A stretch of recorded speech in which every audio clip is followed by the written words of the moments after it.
better not have no plans tonight. Movie time and it's feeling right.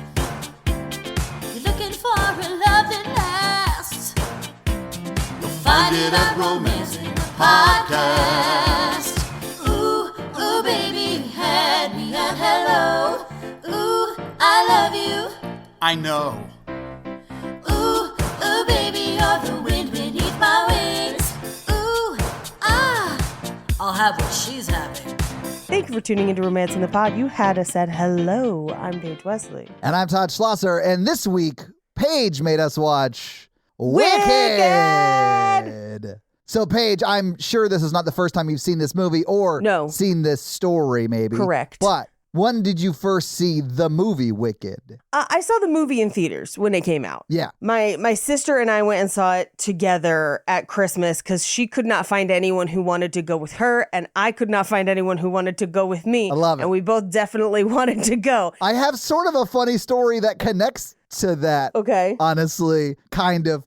Because I wasn't dating anybody, and I didn't know anybody that liked musicals. So I had like a musical buddy who she would go to musicals with me. Oh, and that's how you saw it on stage the first time? She was just like a good friend of mine. Yeah, it was never romantic at all. I mean, I love her to death. She's great. But she's just like my musical buddy. There you go. Sometimes you need a musical buddy. Yeah. I saw Wicked on stage as a teenager, probably junior high. Whenever it first came out. It came out 2003 is when it premiered on Broadway. Okay, so I think. High school.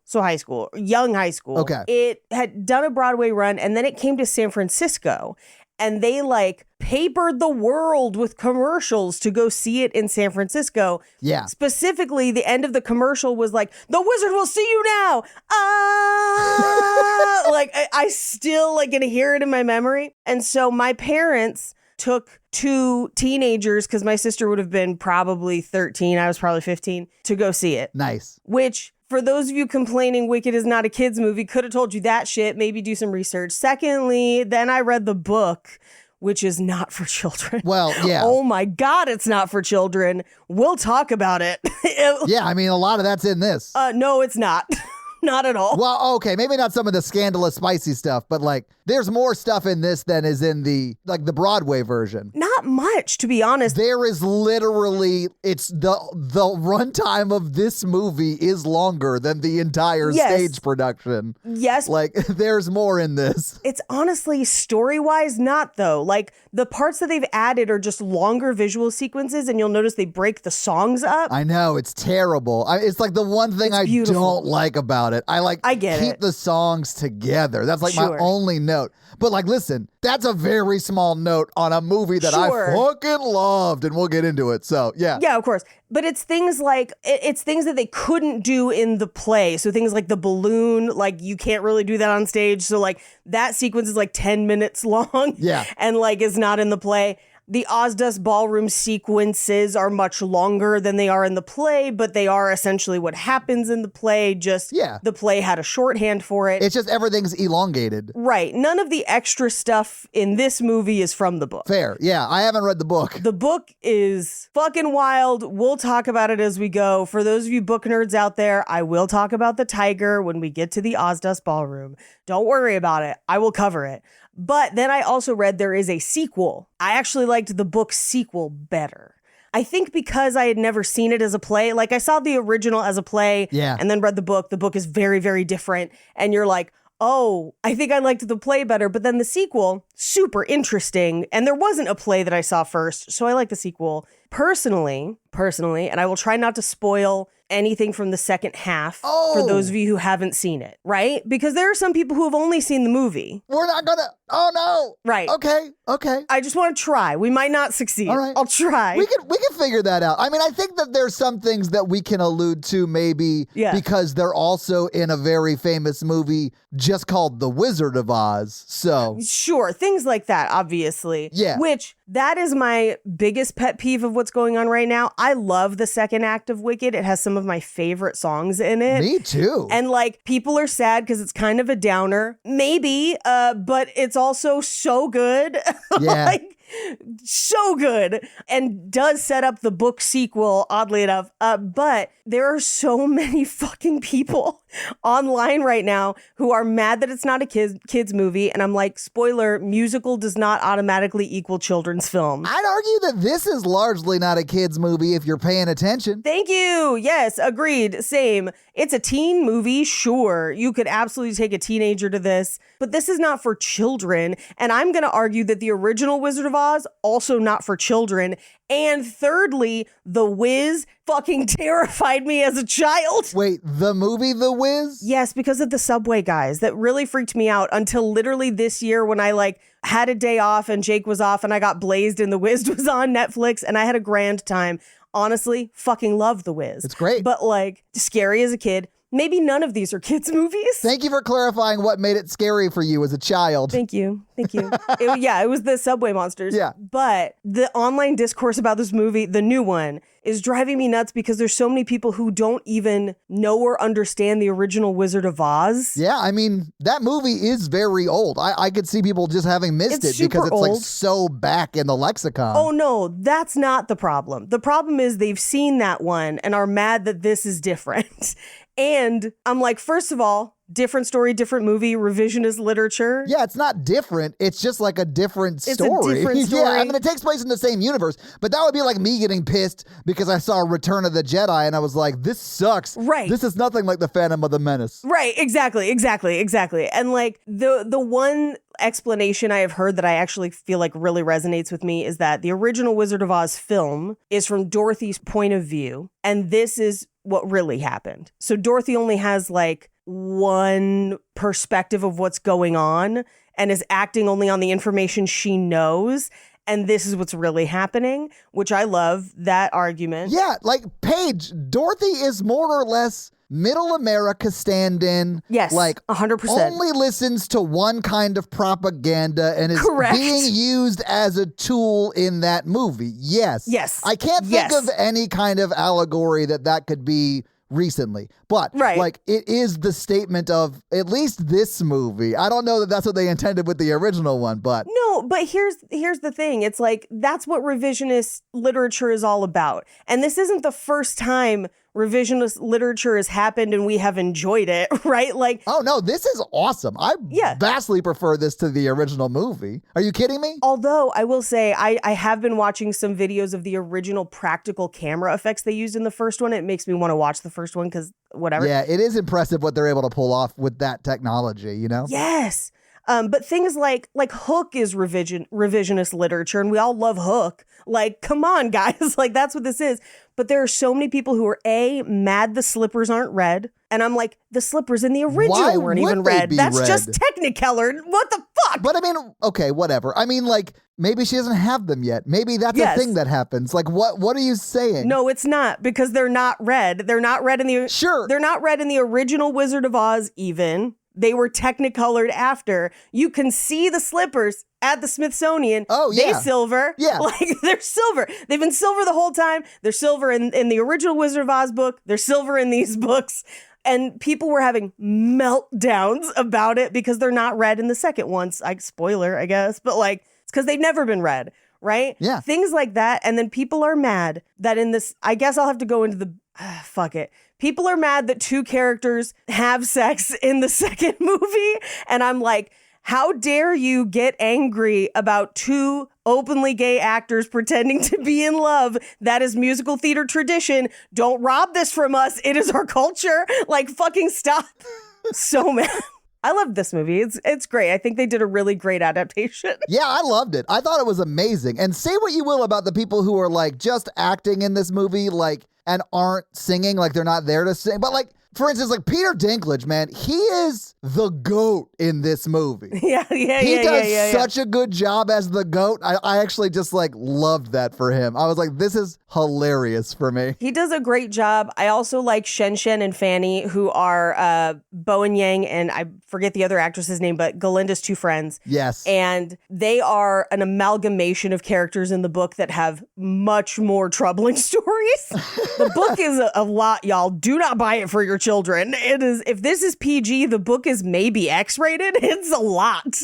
I read it too young. This is what happens when you let your kids read Wicked too young. They become podcasters who think about shoulders and werewolves too much. Yeah. I mean, that checks out for you at least. Yeah. People may hate me for saying this, Paige, but this movie takes place in a world that is very much like early 1930s Nazi Germany. Like from like the propaganda strongman leader aspect. Like not necessarily like the Holocaust, nothing like that. It's like the early stages where they were just like taking power. Yes. And it's all propaganda, all loudspeakers, all one strongman, fake 100%. Strongman, really, because like the wizard can't wizard himself out of a paper bag. Like he is ridiculous, and I kind of love that. Yeah, that's the whole point of the book, by the way. Like the show tempers it a little bit, but like whenever I hear people being like, I don't know why they had to make it about race, I'm like, it's always been. The book was, the play was, all of it. That is 100% what this play has been saying this whole time. Yeah, like that was part of it when it was originally on Broadway. Like that is...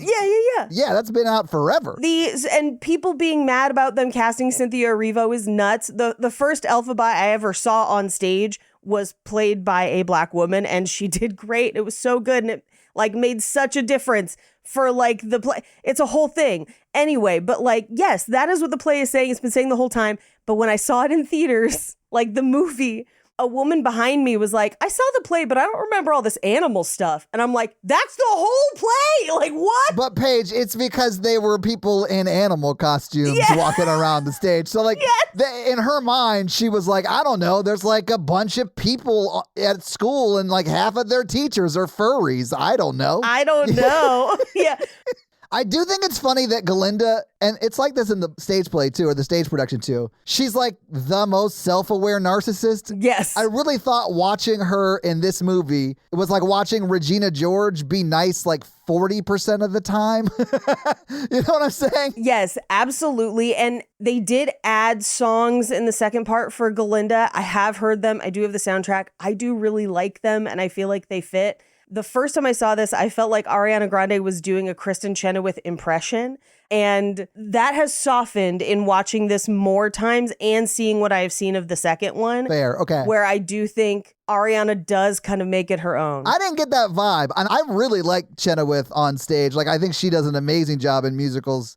So the difference for me is I think Ariana Grande's is more like clearly silly on purpose. Yes. And and I like it. I think it's charming and I like it. I think Kristen Chenoweth is more like she's oblivious to how she like appears to the people outside. Right. She is just so true to herself and very crazy narcissist. You know what I'm saying? Yes. So it's like, that's a different lane. But I think Ariana Grande does a great job in it. I do think a little bit of that flip of this is silly on purpose really helps what happens later when that character has to be a lot more self-reflective.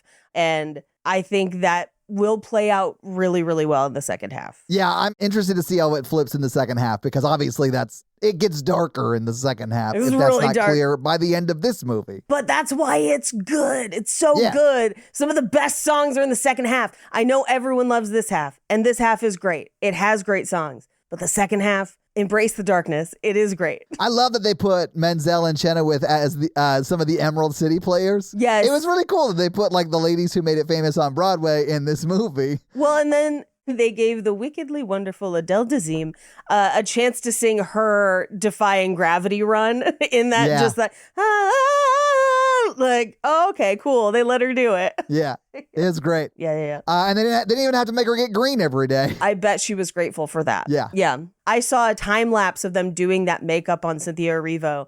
It looks like no party. But I also, and we'll talk about it, the lighting in this movie is incredible to points where they really play with it in how it makes the green skin look. And it's so good. I really, really enjoy it. Yeah, I do think the movie overall is beautiful. Like, although I will say it is long. If you are not like a fan of musicals and Wicked specifically, you might not like sitting through all of this. But it's just specifically my jam. So I was like, just loving it. I had like a long, terrible day at work and I got to sit down and watch this. And I did text you. I was like, it's 2 hours and 45 minutes. Just a warning, because we had to record in the same night, right? Right. And I sat down. I just like powered through it, and I just loved every second of it. I did tell you, I was like, sit down and watch it, power through it, because you are going to love it. I did. Yeah. Fully did love it. I will say, if you're not a fan of the play and don't know the play, maybe don't with this one, but definitely don't with the second one. If you saw this one, didn't know anything about the play, and we're still like, I'm in it, cool. The second one's going to be dark, but just embrace it. It's so beautiful. It's such a good ending. But if you get to this one, you get to hear Jeff Goldblum sing, which honestly was wonderful. I was so happy when he was revealed as the fascist that runs Oz or whatever, with the best doorbell in the business. It's pretty much just like an oversized mask that he gets to yell at people through. That shit sounds awesome. Real man in the high tower energy, yes. Yeah, and he's 100% like a fascist strongman. So it's 100% bullshit, really. It's like 100% bullshit and loudspeakers is how he's pulling off this regime. Right. I mean, he couldn't even fly a balloon that's lighter than air, Paige. And people thought he'd be a wizard? Really? That is explained a lot more in the book. I know this is going to sound insane. He's much more evil in the book. Like, he is more nuanced and complicated, but very evil. I'll point out some stuff as we go. Also, it's been a while since I read the book, so I'm not going to catch everything, but like some stuff that I specifically remember, we'll talk about. Yeah, he wasn't a good guy. He was not a good guy. But that's clear in this movie. It is, honestly, it's always been clear. It was clear in the original too, if you're paying attention. But I feel like whenever we talk about musicals and we've complained about like people recording live when they don't need to. Yes. And like picking people who can't sing. I thought this too. This movie is proof of why we are annoyed when those things happen, because when you do it right, you get people who can sing, people who can act, you record it for the best sound, and then you shoot the hell out of it to make it look cool. This is what you get. This is what movie musicals can be. And also, for all of the studio execs listening to people be excited about this one and the next one, and they're like, oh, we should make more whiz movies. No, you should make more musicals. Like this. Like, let this one sit. Don't make up a weird extra musical. Just make more musicals like this and print fucking money. Like, what are we doing? I mean, honestly, we should at some point get obviously it's not for this podcast, but a Hamilton like this. Oh, sure. I'd watch a Hamilton. Right? I also have really enjoyed, and this is something that they used to do a lot more in the 80s and 90s and don't do it as much now, where they actually shoot with professional cameras, audience, or whatever, performances on Broadway and then upload those. That version of Hamilton is great. I've seen it. Yeah, it is great. Super great. I am very devoted to that Into the Woods, the one that they taped on stage, as opposed to the movie. Yeah. I pretend the movie doesn't exist, and I just watched the Bernadette Peters version. I do like I love Sondheim, so like I love all Into the Woods. It sucks. Agony's the best song ever written. No, that movie is trash. That movie is trash, but Bernadette Peters, unmatched in the stage play. Come on, she's so good in the film stage production. Cats, it's a toss-up, either one. Cats not a musical. I will say this about animals that can sing and do musical stuff though. There's a scene in this movie where a flying squirrel is playing drums, and I've never felt more seen in my life as a drummer. You know what I'm saying? Yes. I can't explain it, but like I get why you'd be like, I bet Todd's got some squirrel energy. That's one of those scenes that it's better that they changed it for the play. And then changed it for the movie, because the book version, It's not a flying squirrel playing drums? Oh, no. We'll get to it when we talk about that scene. But it is the reason that book is not for children. I mean, one of many, but specifically. How is that a plot point? It was like a cutaway of the people playing the music. Yep. Yeah, no, we'll talk about it when Oh my God, is it an orgy page? It's is it an totally orgy? an orgy. What? Are you serious? So it is a bunch of furries. Yeah, 100%, but maybe not consensual. It's like it's real fucked up. Well, I hate everything you just said, so I'm going to caveat and pivot over to saying this. We'll talk about that scene rips off another movie we've done on this podcast. The Little Mermaid? No, I mean, kind of. But no, Yeah, I'm talking about the club right? scene specifically. when Elle is doing her interpretive dance and then Galinda comes over and starts and then the whole class starts or whatever. Can't buy me love. Exactly, with the African anteater ritual. Yeah, I was like, these motherfuckers are ripping off Patrick Dempsey. How could you stand for this? That man mowed lawns every summer for a year, Paige. For a year! Which is one summer. I'll stand for it. Yeah, that is just 3 months. I'll stand for it because I prefer watching Jonathan Bailey do anything and dance anytime, anywhere, any day, twice on Sundays. He could take you for a ride on his lawnmower is what you're saying? Absolutely. Paige, let me say this before we start. If you know about the controversy that was going on probably around the time this movie came out between Ariana Grande and a little man named Bach. Oh, yes. No, I do know. Yes. But that explains why Todd hung around a lot of theater girls growing up, because they're hot and they do not care if you look like a Fierro. Right. As long as you like make them laugh and will hold their purse while they're blowing the socks off a paying audience. Like, they don't care. That's why Natalie is gorgeous, because I found myself the best theater chick. Absolutely true. That man did play SpongeBob on Broadway, and he looks like SpongeBob. I will not take any more questions. The man looks like Sponge Robert square-trousers, and there's nothing you can do about it. Ariana Grande was like, I'm going to scrub his brains out. I got to get in those square pants. Let me put this to you this way. I've enjoyed Jonathan Bailey for a long time, ever since he was on this, I want to say BBC or Channel 4 show. I believe it's called Crashing, where it's just a bunch of friends in an apartment complex. That's the only other thing I've seen him on. He is in that, and he's great. And he's great, and he's funny, but most people had only seen him as Anthony Bridgerton. Oh, I guess he was Anthony Bridgerton, too. I didn't watch a lot of Bridgerton. Okay, season 2 is Anthony's season, and I will describe him as, quote, erotically serious, and man doesn't crack a smile.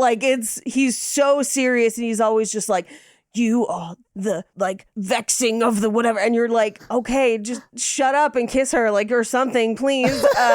You've been yearning for 5.5 episodes. I mean, that's what Bridgerton was. You were there for the yearn. Sure. Which is why I dipped out after season 1, I think. Yeah, probably. I loved 3, but that's just me. But I feel like a lot of people, when he was cast, were like, that guy? And I was like, because I remembered him from Crashing, I was like, that guy. Yes. This is going to be great. I think he does a great job in this. He's so good in this. But he very much is the personification of the people who are lying to themselves about what their world actually is. He is the just dance through life, stay dumb, don't try to pay attention to the bad shit that's going on around you. It's pretty much just like what the Republican Party has been selling for the past 40 years.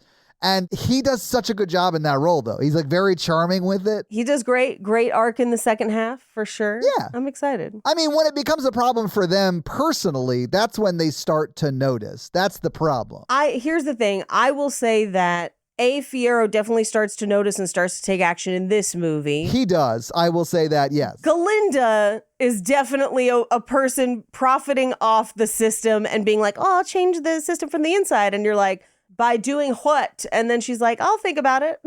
She only got into activism for the dick, Paige. That is very clear in this movie. For sure. When Fierro shows an interest, she shows an interest. It's not right. It's not genuine as far as I believe. Well, and I do think something that, and again, I still have to see the second half, the movie second half. I'm so glad we're doing it next week, just because I really want to see it now. Yes. I will say, based on the play and the things that I know that happen, I think it does kind of a good job of hey, when you only serve your self-interests, you might be the only one left standing. And how does that really help you? You will be miserable. Oh, you mean Elon Musk seems happy to you? Yeah. I mean, never once in his life. That man is so lonely because he can't trust anybody. Of course. It's got to be on some level terrible. Now, would I trade places with him? Yes. Would I do it differently? Also, yes. Yeah, probably. But I get why that isolation part of it would be kind of bad. Well, and it is this kind of, I felt a little weird when the first half came out because, again, I know what happens in the second half. Right, because we've seen the other half. Because we came back from intermission, Paige. We came back from intermission. And to see for the first half, so many people being like, I'm a Glinda. And I'm like, I don't know if you want to say that. Like, that's fucking, sure, maybe. I mean, there are some people who would like to grow up and be a Fox News anchor. So, yeah, maybe. Right? Because in seeing this play, I've always felt in a world of Glindas being Elphaba, but like, sure. Yes. So I think that is maybe some of the backlash of the second movie of people being like, hey, wait. Yeah. Wait a second. But that's also kind of like being like, wait, Germany was the bad guys? You mean the people with skull and crossbones on their uniforms were the baddies? Yeah. To quote Mitchell and Webb. Anyway, let's get into this one so we can talk about this one. Yes, we got to get into this movie scene by scene. I'm so sorry. And then we can go see the second one. No, yes, it's fine. Please. There's so much. I mean, and here's the thing. Very little story. Pretty thin on story. High on songs. Good mix. Great cinematography. Honestly, guys, I cried so many times. I really loved it. Yeah, let's go though. I'll tell you where I cried if you tell me where you cried. Paige, try to get me to not tell you where I cried. Fair. We open on Munchkin Land or somewhere in Oz. They don't definitively say Munchkin Land, but they look like Munchkins. Yeah. But Glinda arrives in her bubble and she's just like, hey, the witch is dead. And she, I think, now knowing what happens, right? She's like, okay, I'm going to announce this and then leave because I have personal feelings about this, right? Yeah. But everyone else is like, yes, burn the pyre. It's like, she's dead. Sing a whole song about it. Yeah, they're real jazzed that this lady's dead. Real jazz. Which is how they react in The Wizard of Oz. Yeah. For both her sister's death and hers, the Wicked Witch of the East and the Wicked Witch of the West. Yeah. Which I don't feel like is a spoiler. It's been out since the 30s. But I think it's really interesting watching it now. The movie does a really good job of, as we're singing both songs, which on stage is harder to parse and there's not subtitles and whatever, the words to Glinda's songs are more like, they more reflect you've dubbed this person as evil and thus they died alone. Their life was tough. And what am I going to do? Versus everyone else being like, and goodness knows she was fucking lonely at the end. Woo! Yeah. Like, yeah. They're like celebrating it. Yes. Yeah. To the point where like Glinda is almost meditatively being like, she died alone. And everyone else is like, she died alone. Yeah. Like Galenda's a rock star and she's about to sing her hit. Right. She died alone. She died alone. That's how they react to that. Yes. But as they're all celebrating, hooray, they light the giant pyre, the like signs of the big posters of the witch come down. She's like, all right, I'm out. But they're like, hey, tell us more about wickedness. Like, we didn't know about her. She was just evil. Like, what do you think happens? And she was like, all right, well. Set right up because I got a story to tell you. One of them actually asks, like, didn't you know her? Well, that's after because she does it in 2 bits. Which is the way it happens in the play too, but in the play, they're on stage at the same time. It's like a whole thing. But she sings essentially what happened to make Elphaba, which is her mother had an affair with a door-to-door salesman who made her drink some green elixir, and then he dipped off. She was born green and therefore was raised essentially by her nanny who is a bear, which like later on when you're like, why is she so weird about the animals? It's like her mom is an animal essentially. Like for all intents and purposes, the people who cared about her and loved her have always been animals. And that is her personal connection, but also she's got a very strong justice bone because she has been disenfranchised her whole life. I guess the people who are upset about that when they read the book were just assuming that was a like hairy-ish gay man. No, it's a very gay book. Those are the good parts. The themes are there. They're clearly there. In the book, it is much more blatant, and there are also like hints that Elphaba may be intersex, although it's never confirmed. And then the lesbian overtones much stronger in the book, where I would say that in the book, Glinda is gay and is struggling with it and closeted because of appearances. Sure. That's all she really cares about. Yes. Elphaba, I would say, is pansexual based on kind of the myriad of experiences and things that happen. But specifically in this scene about how she's conceived, in the book, it is kind of suggested that it was non-consensually, that her mom was maybe... Oh, really? It's definitely consensually in this movie. Yes. In the play too, right? Like that is a specific change they made. In the book, it's like he drugs her. And so that is kind of, she has no idea that the baby might not be her husband's, is like a whole thing. Yeah. Anyway, that's something that they have like softened up for the movie that she was in, and she drank the stuff and it was fun. Yeah. But that's how she ends up as green. And then we cut to her as a child with Nessa Rose, who is her younger sister, who is in a wheelchair. And we see other kids making fun of her and her using her mind to throw rocks at them. So we know early on that she has actual power. Yeah. But her parents, specifically her father, we don't see her mother after that first scene. We'll find out why later. But her father is cruel and abusive to her, where he's like, everything is your fault. Your sister is perfect and you are awful and trash. And I don't want to talk to you. Let the bear handle it. And Dulcibert is very sweet to her. Yeah. It's terrible, but It's terrible. Yeah. Yeah. But this is when Glinda comes back and is like, see, it couldn't have been easy. Maybe cut her a break. And they're like, no! Right? Like, how dare you? Now at last she's dead and gone. They're like still singing about it. But at this point, Glinda's like, well, okay, I gotta go because of The Witcher.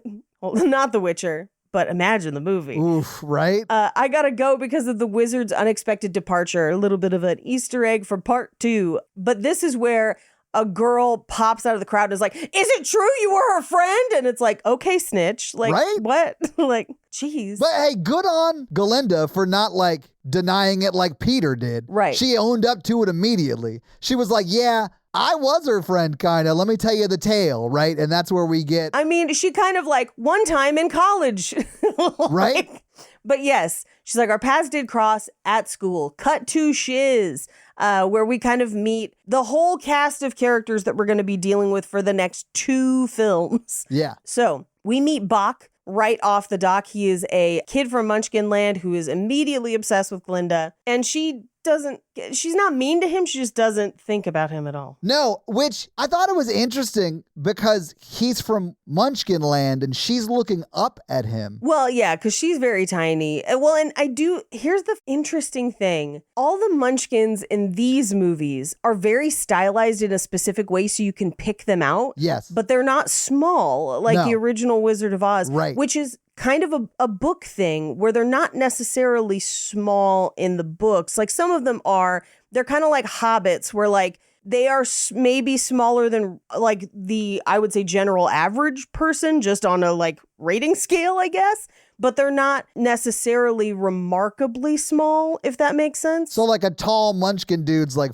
5'4". Yeah, exactly. Something like that. Yeah. Like I would say that Bach is relatively tall because also Nessa Rose and Elphaba grew up in Munchkin Land. Yeah. Their father is the governor of Munchkin Land. So like that is kind of who we have for this. Yeah. So, but they all have like curly orange hair and they kind of tend towards warmer colors, but they've got kind of more like stripey and like loud prints. Like if you've watched this more than once, you can pick out the Munchkins even if they don't tell you they're Munchkins. You're like, those Munchkins over there. You're like, that dude right there is a Munchkin. What Paige is doing right now is teaching you how to profile a Munchkin. That's right. So you could stop and frisk Munchkins on the Yellow Brick Road.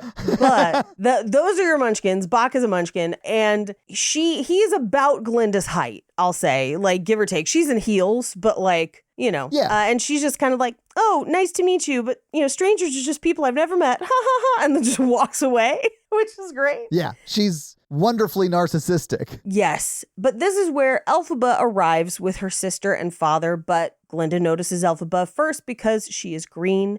And Elphaba launches into her speech that she kind of gives everybody of like, I'm not seasick. I didn't eat grass as a child. I've always been green. Yeah. Like, this is just what my skin looks like. Thank you. The only one who responds appropriately to this is Fiyero, oddly enough. Yes. I love when she's like, it doesn't happen here, it happens later, but she does this exact speech to him. And when she says, I didn't eat grass, he was like, no, of course you didn't. I did. I did.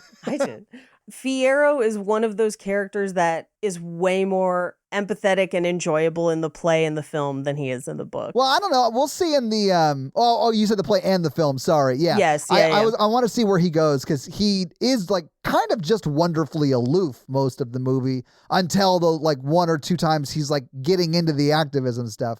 And I'm really interested to see how far they take that because in the stage play, obviously, it leans in. It is the same as the stage play, okay, plot point wise. So if you've seen the stage play, you know. In the book, because there's a 5-year time jump between, air quotes, Act 1 and Act 2 of the play. In the book, at one point, he's like married with kids and cheating on that lady with Elphaba because like they have a relationship, but then at one point like his family's in the castle. It's like a whole thing. It makes you really kind of not like him, I guess. Fair enough. Personally. But I feel like in the book he is a lot more representative of people with privilege who will choose to do the right thing when it benefits them. Yeah. And that sometimes is in line with everyone else. And that puts you morally on the same level as Al Swearingen from Deadwood. Right. And so like in the play and the movie, they very much more take him into, I'll say, chaotic good. Yes. For me, that is an improvement. Yeah. But anyway, she explains that she's green. And Glinda is like, oh, you know what? When I become a sorceress, happy to help you with that. And she's just like... Yeah, she treats it like a medical condition, which I'm glad she wasn't raised like it was me because she probably would have said some nonsense about the market cane. And like, that's just like the nonsense I was taught as a child from the church I went to at the time. So like... I mean, if you are a plus size person, this is every person who watched a TikTok and decided that was enough to give you medical advice. Yeah. Or like, hey, why don't you go on GLP-1s or whatever? Like all of that. Like, first off, mind your own effing business, y'all. Yeah. Like, seriously. Yes. None of your business. None of your business. I saw someone describe both Glinda in this moment and Dorothy in general as white women inserting themselves into a problem they don't understand and then making it about them. And I'm like, yes, fair. That's exactly what this is. Yeah. In this moment, in this movie, multiple times.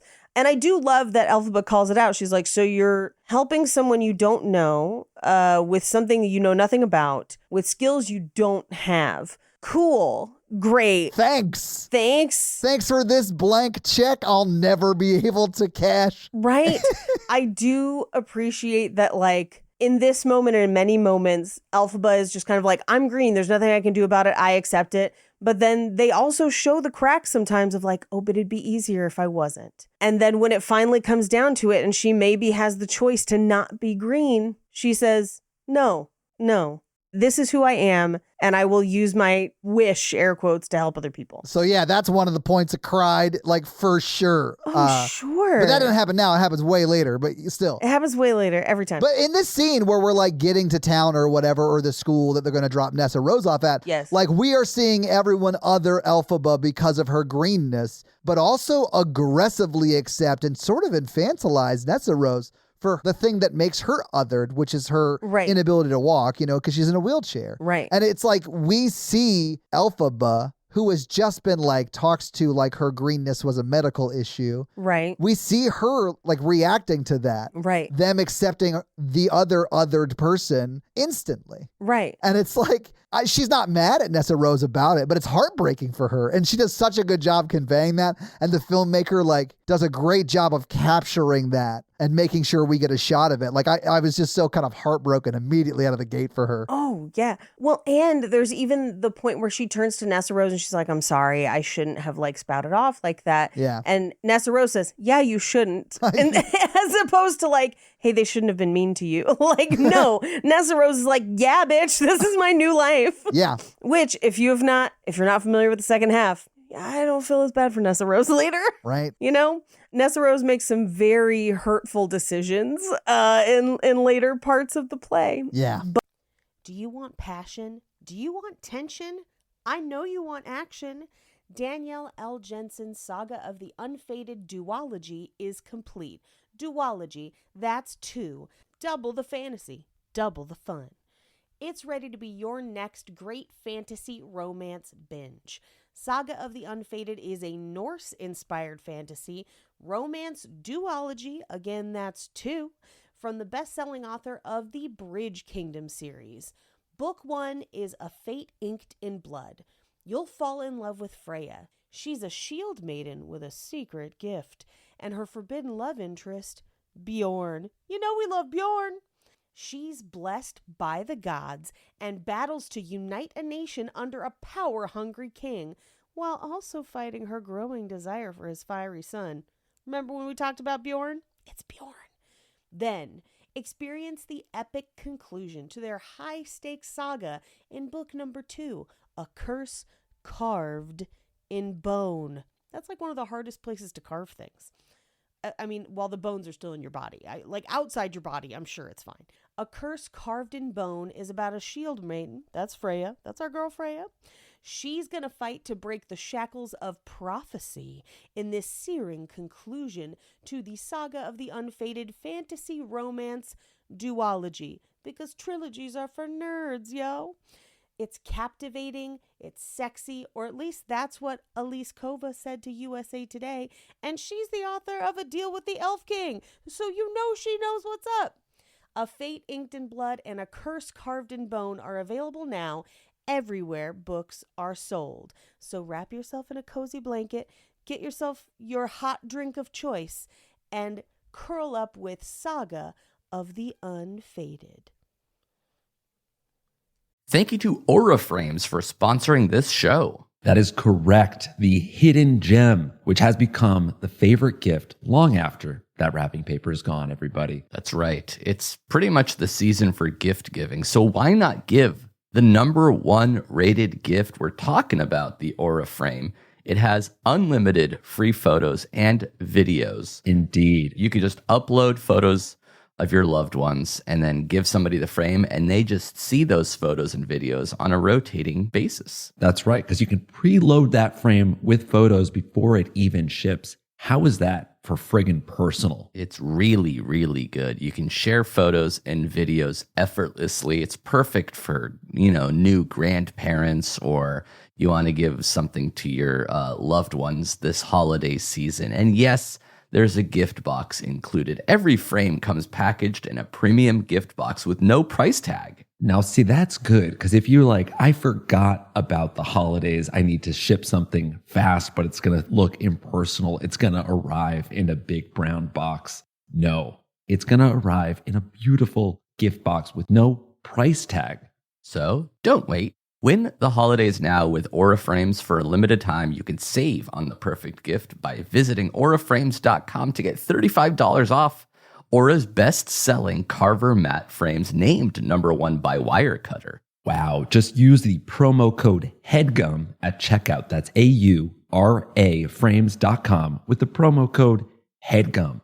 The deal is exclusive to listeners and frames sell out fast, so order yours now to get it in time for the holidays. Support the show you're listening to right now by mentioning us at checkout. Terms and conditions obviously apply.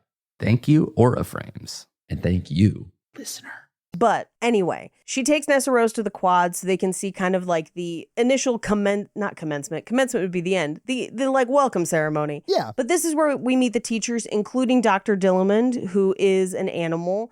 There are 2 or 3 other animal professors. We don't spend a ton of time with them, but basically just illustrating that animals still teach at this school because animals can speak in Oz. At least there are some intelligent animals. Yes. I don't know that all of them are, but some of them definitely are, because Peter Dinklage is the GOAT, yes, literally, in this movie. Yes. That's why I said that joke earlier, because it's factually correct, and he does a great job. In the book, there's a lot more about intelligent animals versus unintelligent animals and the societal currency of that. It goes a lot more into the animal metaphor and animals in Oz. We'll come back to that in a bit. Aw, shiz. Yep. But we also meet Madame Morrible, played by Michelle Yeoh. And they welcome everybody. They go to send them to their room assignments. And the kind of head shizstress is what they call her. But she's essentially house mom, admin, secretary. she basically goes to find Nessa Rose and is like, oh my gosh, yes, I'll get you to where you need to go, inserting herself where she doesn't need to be. Yeah. And Elphaba gets upset and levitates all the benches in the quad, smashes a little mural of the wizard, revealing behind it animals who were basically working and learning at the school. You'll notice there's no animal students, just animal professors. Yep. And everyone is like, oh my God, what? Like, what is happening? But Madame Morrible is like, oh, you have actual power. So she takes credit for it and is like, I actually did that. Not the green girl. You guys go back to your classes. Hey, green girl, who are you? We gotta talk. Yeah. We gotta talk. I am here to recruit you for our magic ball team. Like, you are now enrolled and you are in my seminar. Yeah, like, girl, you are the shiz, so you have to come and be at the shiz. Right. Which is the name of the school. Exactly. Now, we have also seen that Glinda, who wants to be a sorceress but is not, wants to get into Madame Morrible's seminar, but she can't. Madame Morrible doesn't give a shit about her immediately. Yeah. Because she's like, you don't have the power. It's because she's not useful to Madame Morrible. Yes. She's just not useful. And Elphaba is useful. She's a naive, very powerful person. And I think if Glinda had any powers, she would have been in, right? It is 100%. Who can I control and who has powers? Because she is also naive enough. They're just both so young and inexperienced in the world. Like, they don't end up naive, but they start out that way, you know? Yeah. Now, I would also potentially make a case that, and you would have to read into the book and the movie and all that part of the reason Glinda doesn't have powers is because she is not true to herself in general. And I think understanding your true intention maybe requires being very true to yourself and true to what you really truly want and not just what others want from you. Now we're talking real witchcraft. 100% though, yeah. And given where people end up in the second act, I feel like you could argue that from both play, movie, etc. Yeah, I've only seen the play full the way through, but I think it holds true for that at least. Yep. But essentially, Madame Morrible pulls Elphaba aside. They get Nessa Rose set up. Elphaba is going to have to room with Glinda because it's the only place where they have room for her. And Madame Morrible is basically like, hey, you've got real magic, so you should apply yourself here. And then maybe you can meet the wizard someday and he could grant you whatever wish you want. And then we get one of the best songs in the show, The Wizard and I, which is basically Elphaba imagining all the things that could happen if people finally treated her magic like a gift and not a curse, which is so heartbreaking and so good. Like, it's I Can Go the Distance from Hercules. Oh, also a great song. Yeah, exactly. But I love this song too, Paige. Yeah. It's so naive though. Like, none of this shit's ever gonna happen because the fascist wizard Oz is not a wizard, but sadly still a fascist. Right. And like only wants to use and manipulate her. It's really sad. Right. But it's like a beautiful song. And you're like, it feels very hopeful and like she's going somewhere finally in life. Then it sucks. She does the bell run into the fields with her arms outstretched. And it ends on that like very famous cliff in England, more or less, just like superimposed into Oz. And I'm like, hell yeah. I saw this in Broadchurch.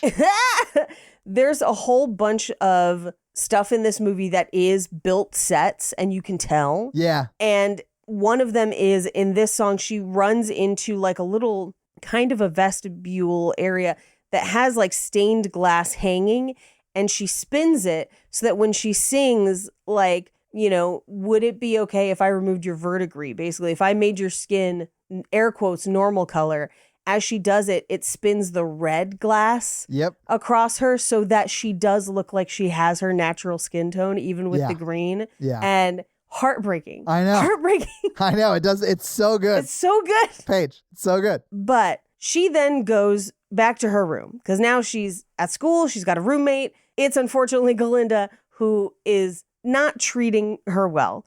She's taken up all her space and is kind of pestering her about like, I know it was you who did the benches. What did you do? Why did you do it? How did you do it? And Elphaba, who's still very sensitive about her powers, is like, I don't know. And in doing so, like, smashes the window on accident with telepathy. So her and Galinda don't get off onto a good foot. No, not at all. I mean, they are sort of diametrically opposed in the beginning. I mean, they have a whole song about it. It's loathing, unadulterated loathing. Yes, I do love that the way that this starts out is the same way it starts in the play where they're writing letters to their parents. Yeah. Basically explaining their respective situations. But it's a little longer in the movie where Glinda is like, "Dear Mommy and Popsicle, you will not guess what happened. I can't hear your guesses because this is a letter."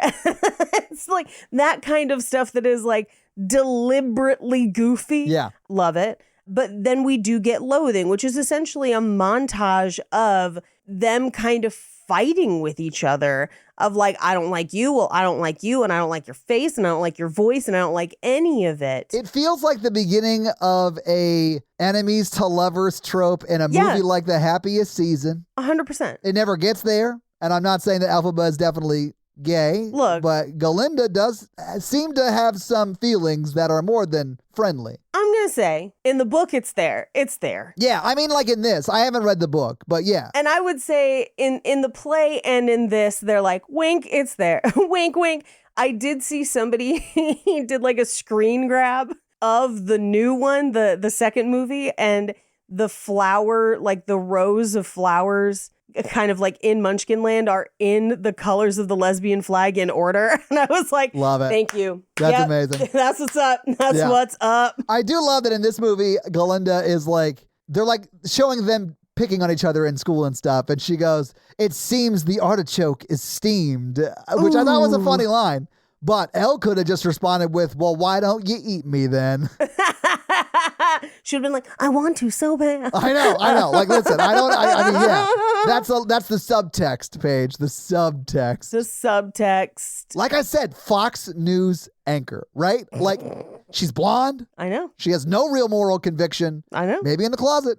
Anyway, we got to move on. I mean, she's definitely, I'll say it, Glinda is closeted. Boom. But in this montage, what we also see is that Glinda kind of has the school behind her. Yeah. Where like everyone is picking on Elphaba. She's not having a good time. And she's kind of like, I don't care because I'm doing what I love. Yeah. Which is great. Love that for her.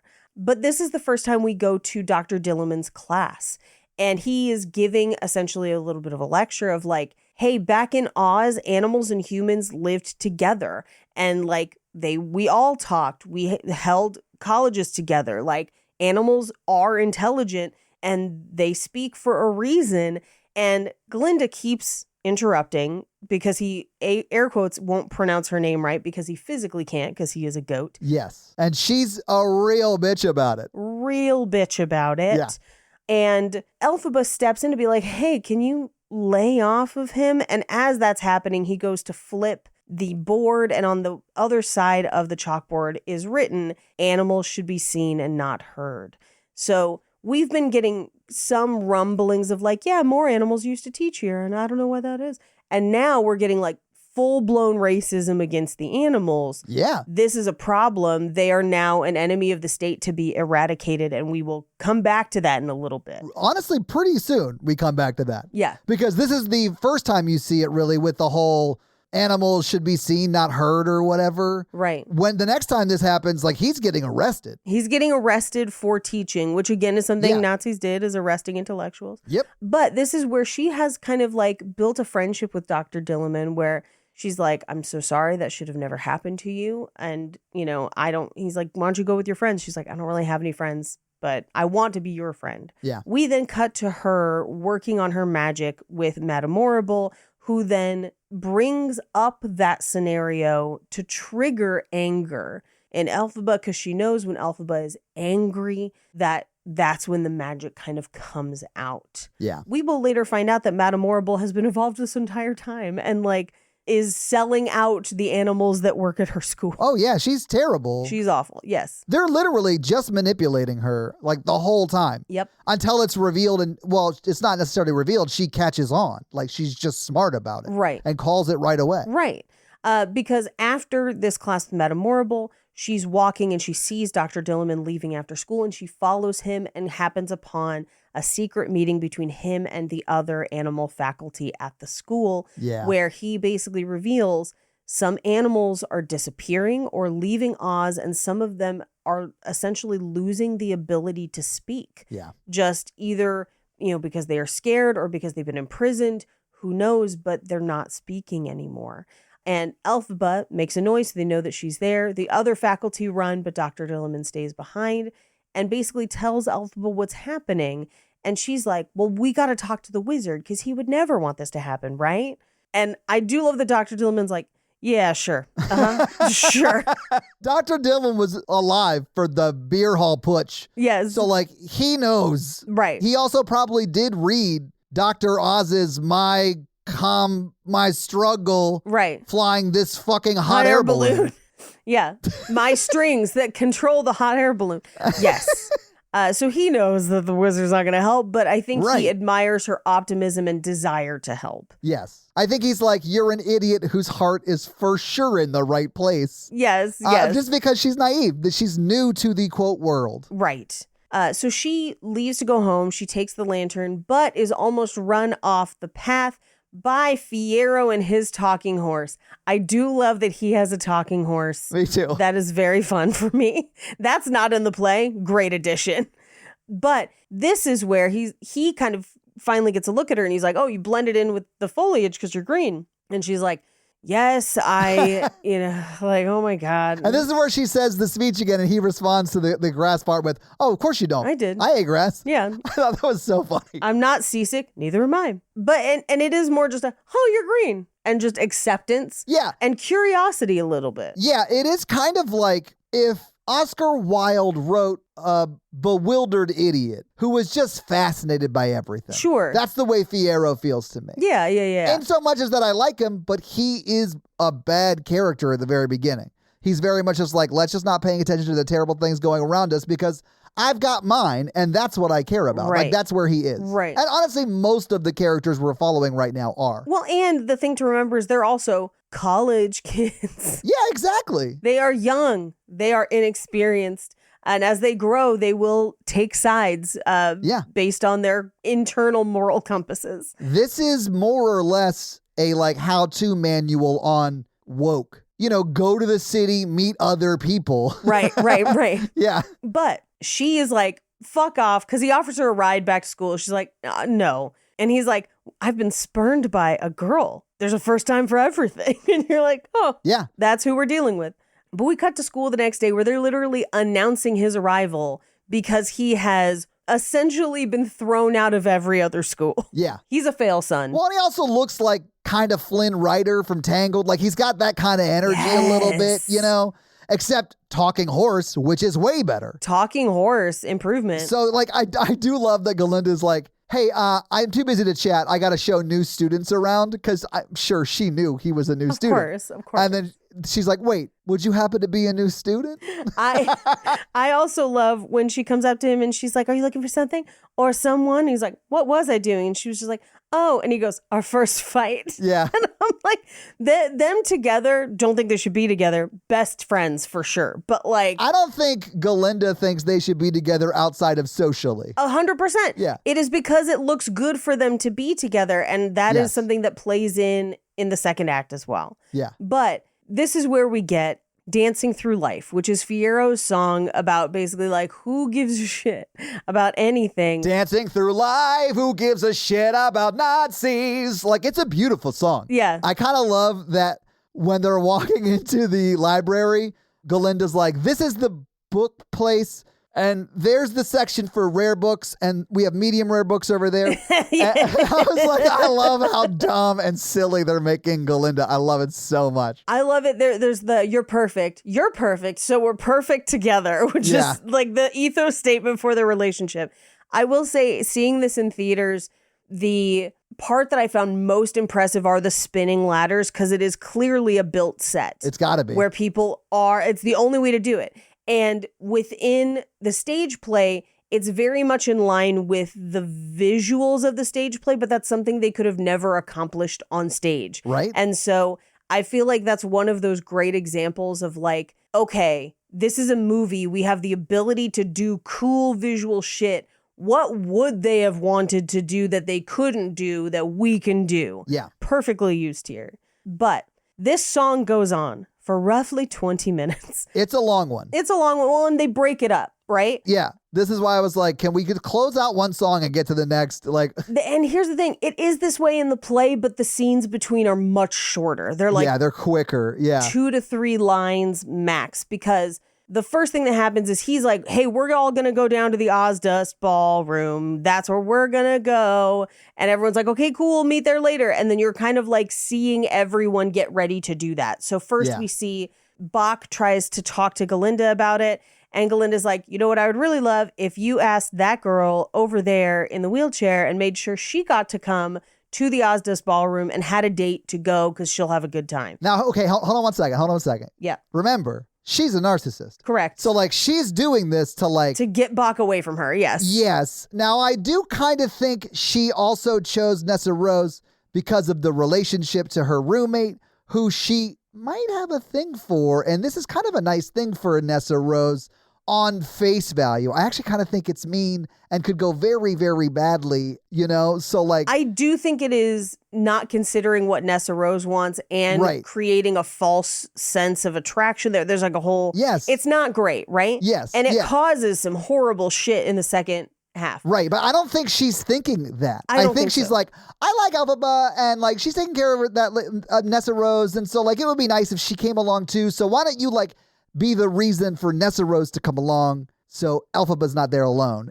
She's only thinking about these pawns in her life, if that makes sense. Yes. But I think she, in her mind, is like, this is a nice thing I'm doing. I'm not saying it's a nice thing. I'm saying I think she sees it as a nice thing. She thinks it's nice. Yes. I think it's very mean. I think there's also an element here of everyone constantly says Nessa Rose is beautiful.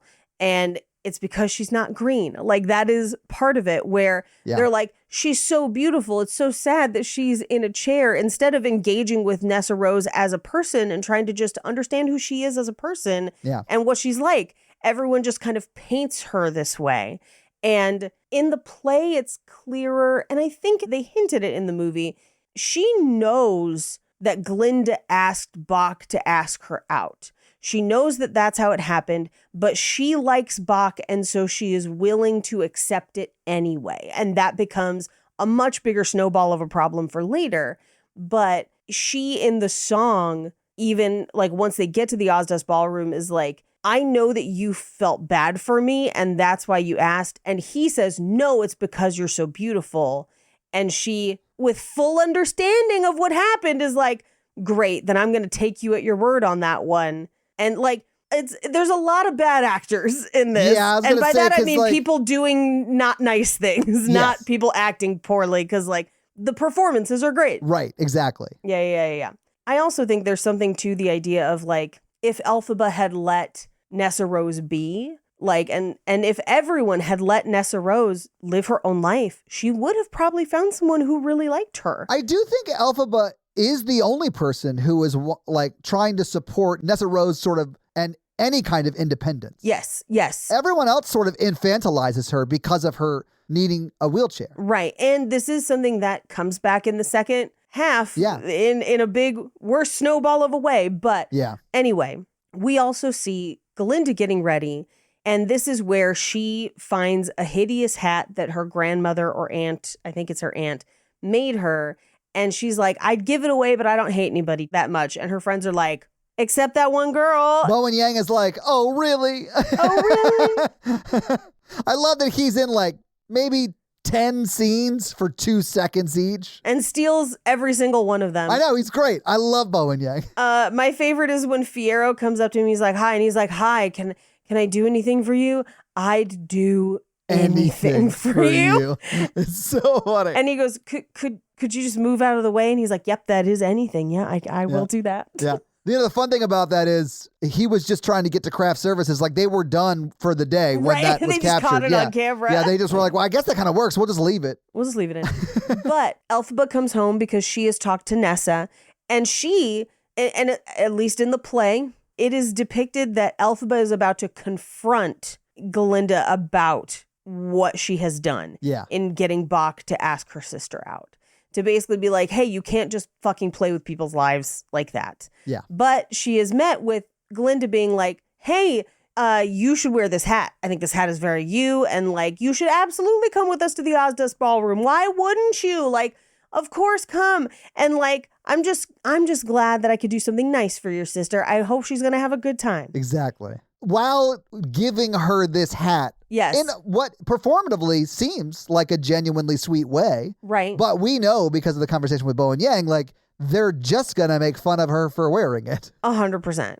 But she interprets this as like, well, maybe I was wrong. Maybe Galinda actually did do this for nice reasons. Maybe. And then she goes off screen and does a very nice thing for Galinda. Yes, because everyone goes to the Ozdust. She goes to Madame Morrible and is like, I need you to let Galinda into your seminar. Literally threatens to quit. Yes. If she doesn't let Galinda in. And of course, we know Morrible can't let her quit. Right. Because they have to manipulate her for their plan to work. So, of course, they let Galinda in. Yes. And I do love that Morrible shows up at this, like, I called it the club, but the ball or whatever. Yes. And gives Galinda a like training wand. And she's like, thank you for having faith in me. And she's like, I don't have faith in you. I don't. Like, you are not a wizard or like whatever. You're never going to be a sorceress.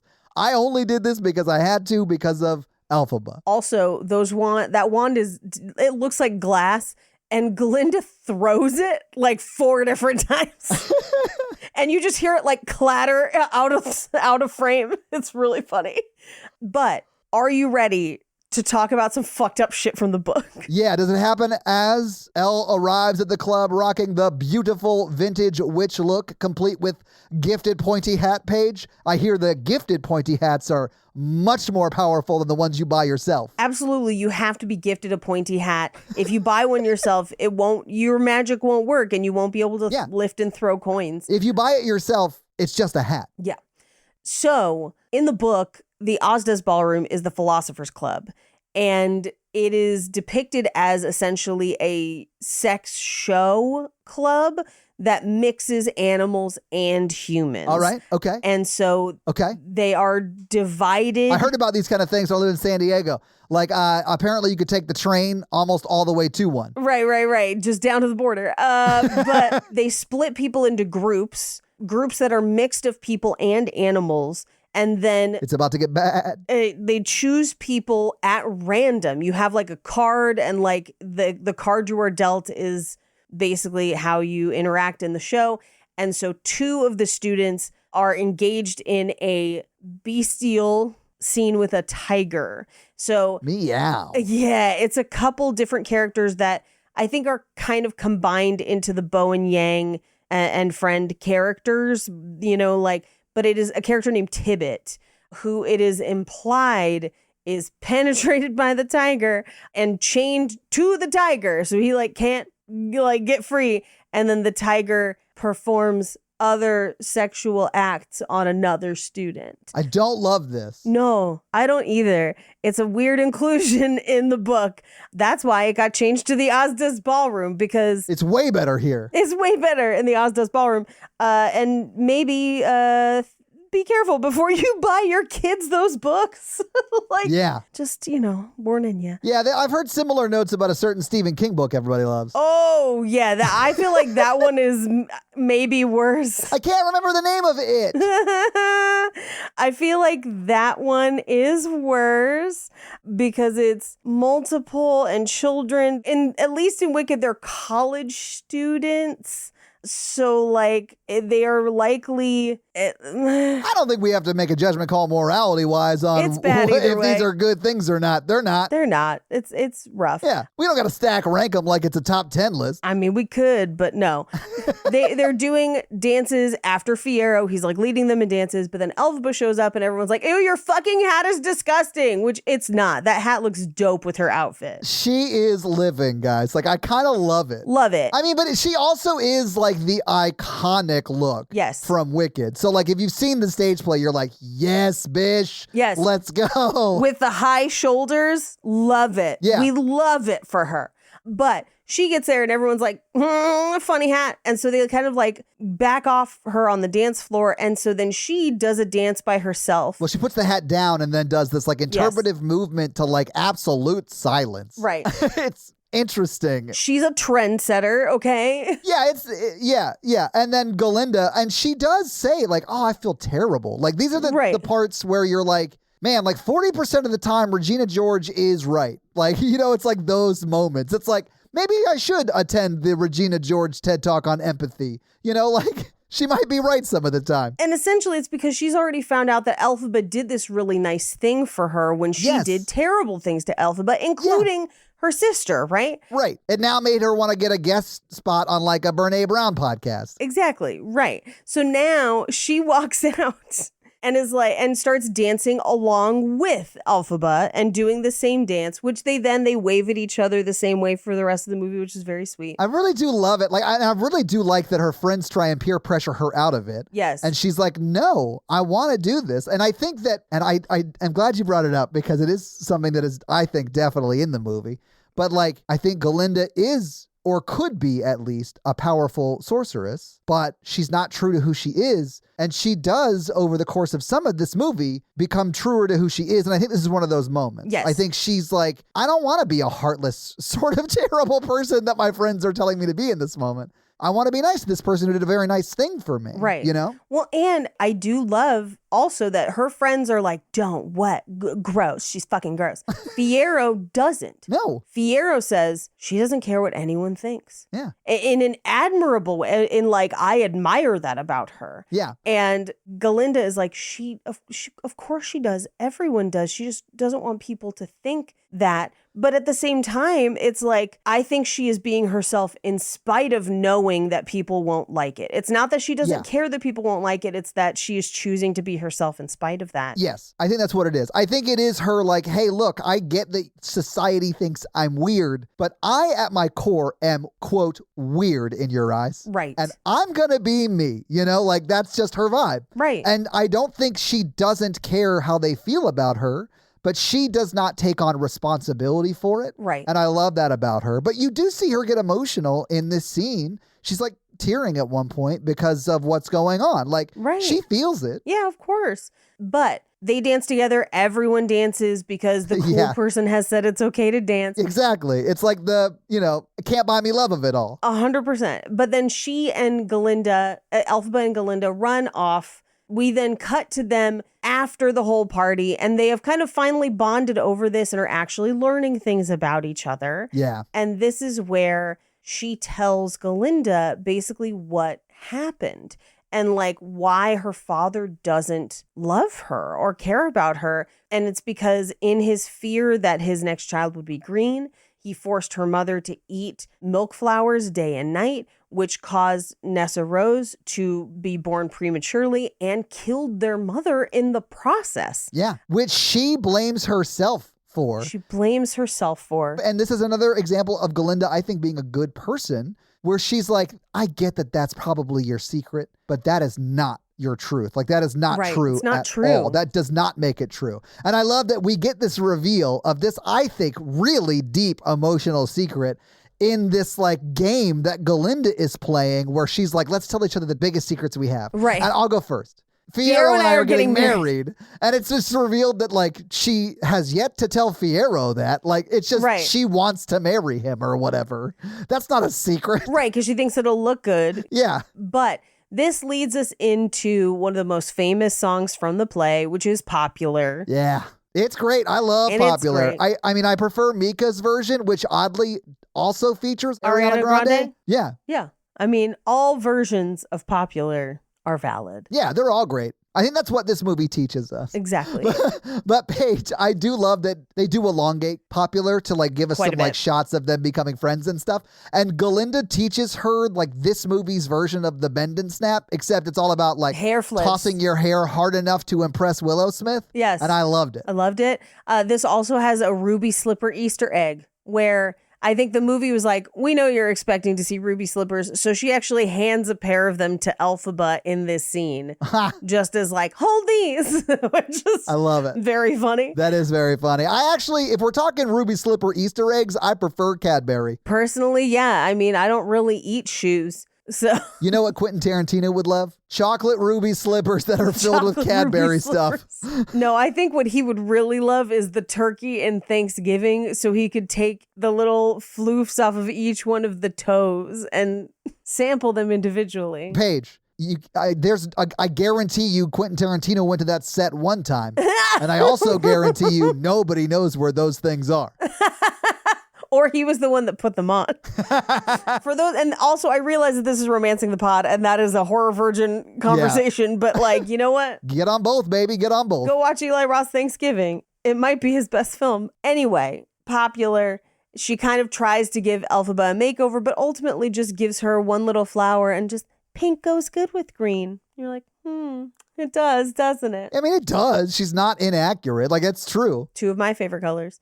But Elphaba goes to class, and we get a cut of her, like, kind of trying to do the hair flip thing on her own, and Fiyero sees her and is like, you don't have to do that, by the way. I love that he's like, hey, you're actually, like, smart and talented and, like, kind of special. Like, you don't have to do the vapid stuff. Oh. You're great the way you are, kind of. And I kind of love that about Fiyero. Like, I don't think he's a good character even at this point. Right. But he isn't a bad person, you know? Like, he's just aloof and trying not to pay attention to what's going around him. Something's about to happen that he cannot deny, though. Right. I would call Fiyero at this point chaotic neutral. Yeah. And then he ultimately moves to chaotic good.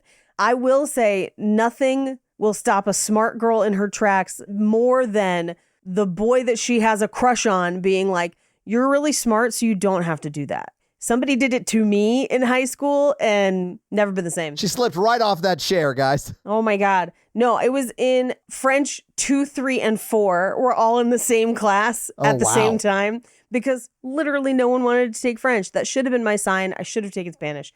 But a senior who sat in front of me turned around because he heard I was like trying to explain something to somebody and I kept saying like and he was like, you sound really fucking stupid when you say like and that much, and I know you're really smart, and it just makes you unattractive. And I was like, like I got punched in the throat. It was just like... It kind of sounds like he insulted you, so I get why you felt that way a little bit. Oh, I mean, 100%.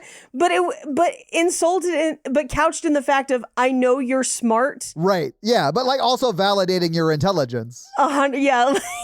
Yeah. Rough. Don't do that to people, maybe. I don't know. They might become podcasters. Yeah, maybe just be nice about it. Just be nice about it.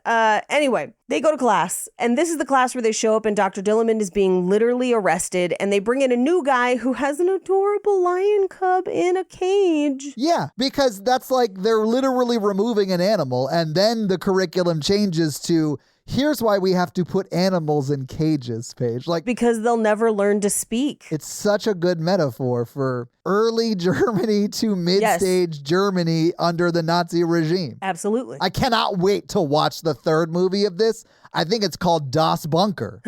It's just that one... What's the one that's on YouTube where the guy's like the best at playing Hitler? I don't know the name of the movie, but I have for sure seen the scenes you're talking about. I'm sure people are screaming in the comments that it's called whatever. It's like one word. I don't remember it. Anyway, but yeah, that guy. Anyway, Elphaba is understandably upset. And because she's upset, the poppies that she brought to class to give to Dr. Dillamond essentially explode and put everyone to sleep, much like the original Wizard of Oz, and they kind of float above people's heads. Yeah. But the only one that doesn't fall asleep is Fiyero. Well, why do you think that is, Paige? Oh, because she wanted him to be awake. Exactly. And because he had expressed some frustration and dislike of what was going on. When he passes her on the road, yes. Right. Not only that, but like even in the classroom where he's like, what? Like there's in a cage, and it's like, he hasn't stood up to do anything about it yet, but he is upset. Yeah. And they've had that, conversation on the road, whatever. He has a talking horse. It's like a whole thing. Yeah. But so they then grab the lion cub and take off while everyone else falls asleep. Yeah. Now, who should walk in after they leave? Madame Morrible, who immediately is like, there's only one person who could have done this.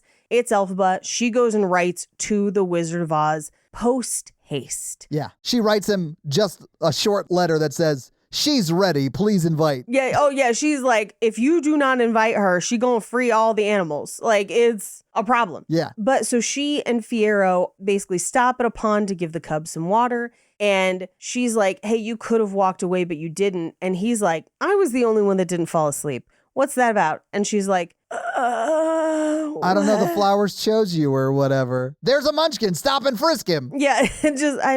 Say, my man, you holding some scarecrow brains? No, because the scarecrow has no brains. Where do you think they went, yo? They be smoking them, Paige. Down in Munchkin Land. Because they're all straw. Exactly. But his head's bleeding because the lion cub scratched him, and she reaches over and like caresses his face, and he's like, I gotta get the cub to safety. And you're just like, oh, the yearning. What he said was, I gotta get the club to safety. What he said with the performance was, I've never been this hard in my life. Yes. It's very clear he's into the physical contact with Elphaba. He's into it. Absolutely. Absolutely. Yeah. And then we get into one of my favorite songs in the first act that also makes me cry uncontrollably, which is I'm Not That Girl, which is, yeah. I sobbed in the theaters watching this. Yeah. I definitely cried during this song too, because it's like, I don't have this exact experience, but like everyone's been through something like this, if that makes sense, and feeling this way on some level. And it just does such a good job of conveying that feeling in song. I love it. I feel like Taylor Swift tried. Oh, Taylor Swift wishes. Well, with You Belong With Me, she tried. It's not quite close. This is the true feeling of like, I have feelings for this person, but I'm not who they're gonna go for. That and what's the one, that Robin song, Dancing on My Own, of like, he's not taking me home. I'm gonna just be dancing by myself in the corner. Yeah. Those two songs, that and this, perfectly encapsulate that feeling. I thought that was Billy Idol, right? Dancing by Myself, right? Dancing by Myself is Billy Idol. I know, I was joking because that song's about something very different. That is song is, well, it's about something that happens after you sing one of those other two songs. Gotta get that dopamine hit somehow, Paige. Gotta figure it out. But yeah, this idea of like, I have a crush on someone, they would never return that. Oh, were you about to mention On My Own, Fontaine from Les Mis? Oh no, but yes. Oh my God. And it's not Fontaine, it's Eponine. Eponine, thank you. Yeah, and that one is also just, crushingly sad. But yes, this makes me cry every time.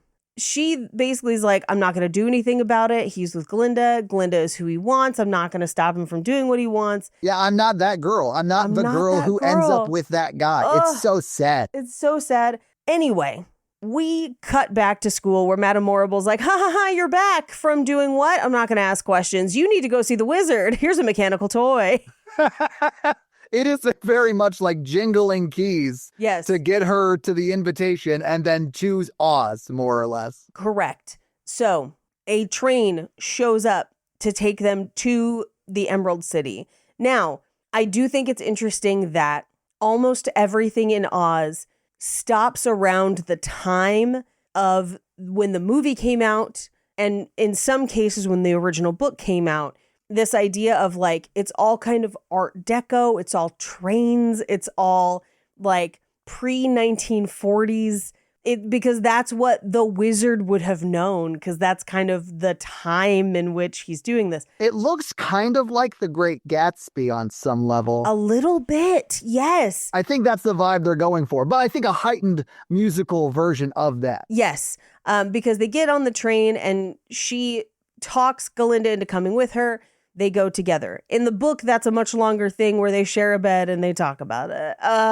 But like, they like reflect back on it later in the book and they're like, that's the happiest I ever was sleeping next to you on the Ozdust Express or whatever. It's lots of people share beds. Like Abraham Lincoln shared a bed with his best friend for a while. That doesn't mean anything. Look, I'm just saying that viewed through the lens of a queer romance novel, we have an enemies to lovers, friendship to lovers with a one bed trope. And you know what? It's all there. It's all there. It is all there. If you're telling me John Wilkes Booth was the first person to give Abraham Lincoln a shot to the face, I'd call you a liar. Oh, I have listened to 6 episodes of Last Podcast on the Left about it, and you're damn right. Yeah. Anyway, they go to the Emerald City and we get One Short Day in the Emerald City, which is very fun. here, although having recently watched The Wiz also really nails this kind of scene of like getting to the Emerald City and all of the cool stuff to the point where it almost kind of, The Wiz is first, kind of steals from it a bit. I don't think that's accidental. I think it's referential in some way to The Wiz, which, by the way, if you have already watched all the Wickeds and you're like, I need to get my fix, The Wiz, it's right there. Yeah. Well, I did in The Wizard of Oz, the original one. Also, it's a big deal when she gets to the Emerald City, too. Like, but yes. Yeah. But they go to the salon, they meet everyone in town, they stop and see a street performance. We skipped over this a little bit. It seems to be the end of the semester or something at Shiz because his dad shows up to pick up Nessa Rose. So just so you know, Nessa Rose is about to be at home. That'll come into play in just a bit. Yeah, because who's after the animals? Well, yes. We then cut to, while they're in the Emerald City, while they're seeing all the stuff, they see the Emerald City Players, which is Kristen Chenoweth and Idina Menzel, a.k.a. Adele Dazeem, playing the Wise Ones, which is basically the story of the wizard, of like, we had in Oz a lot of magic, and then the magic has kind of died out. No one can read the Grimoire anymore, but who should show up? Somebody in our darkest hour who can read the Grimoire, and it was the wizard because he showed up by balloon. So we assume it's the wizard. We will find out it's Elphaba. She's the one prophesied about. Yeah, it's definitely not Jeff Goldblum. No. But he shows up and pretends and says Omaha because he's from Omaha, Nebraska. That's like the whole. Well, and also Maha is a thing. You should look into it. Not you specifically. I know you know, but people should look into it. Yeah. You're just asking questions is what you're saying. That's what they're saying. Yeah. They're the whole Tylenol causes autism thing. Like that's the Maha movement. Yeah. Yeah. And the Grimoire told us so. Right. Anyway, they see all the cool stuff. They get the story about the Grimoire. And then they find themselves on the steps of the wizard's house. And we get the very famous line, "The wizard will see you now," which is basically echoed from every version of The Wizard of Oz, both the original, The Wiz, this one. She walks in and they see a monkey guard. This is Chistery, who will become a character that is a lot more influential in the second half. I mean, it's a whole like ensemble of monkey guards. Like, right. Chisery is the first one we meet. And then you walk down the hallway and there's like a bunch of them lined up. There will be also something specifically that Chistery does that I want to point out that we can look at in the next one. That's pretty fun. But they walk in, we see the big wizard head as we have always known it for Wizard of Oz. But once he realizes it's Elphaba, it's just Jeff Goldblum because he spends so much time wondering if he could do it. He didn't bother to think if he should do it. Right. And no, he shouldn't have. No, he shouldn't have. But he does play a wonderful wizard. Like he is delightfully lo-fi, you know what I'm saying? Like, yes. If he was a very powerful wizard and then still did the sleight of hand coined ear thing, that would be hilarious. You know what I'm saying? Yes. In hindsight, when it's revealed he's like just some used car salesman from Sheboygan, more or less, you're like, oh, that's dumb. But like when you think he's the most powerful thing doing this, yeah, he's like so powerful. Real like magic is kind of boring to him. One of my favorite versions of this is The Wiz, where it's Richard Pryor, and he's like, "I've been trying to get home too. Like I just have no idea. Please let me go home." But it's Jeff Goldblum, Chilean sea bass. They spared no expense, and he's like, "I want to show you something. This is the future of Oz," and it shows him like planning out and building the yellow brick road. They're like picking the color, and he shows inside the Emerald City. He's got a little figure of himself, and he's made a little figure of Elphaba. Yeah. And this is where she says, "Oh, it's green. She's green." And he says, "She doesn't have to be. Is that your heart's desire?" I think kind of hoping that she would have said yes. Yeah. Because he's like, "We can make that happen." And she says, "No, I want to help the animals." And he says, "I figured that's what you would say. And hey, let's do it. Let's help the animals." And he sings, "I'm a sentimental man." He sings about having kind of a fatherly relationship with them.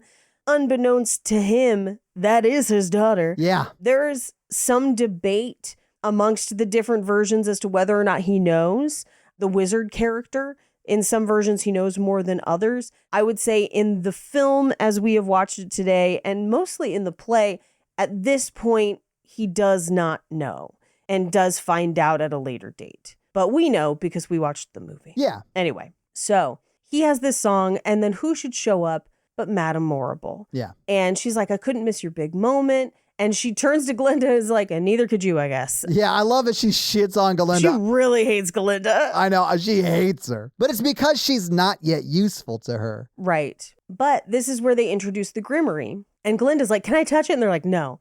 But they're like, Elphaba, maybe she's not ready. And she's like, no, I swear I'm ready. Because she wants to impress them. She wants to do well. Yeah, well, and Morrible did say, like, you're going to have to do a thing to show your power. Like, that is a thing he will require of you. Right. I'm sure you can handle it when that time comes, but let me give you the heads up, right? So she has, like, been manipulated and primed into wanting to do this, right? Right.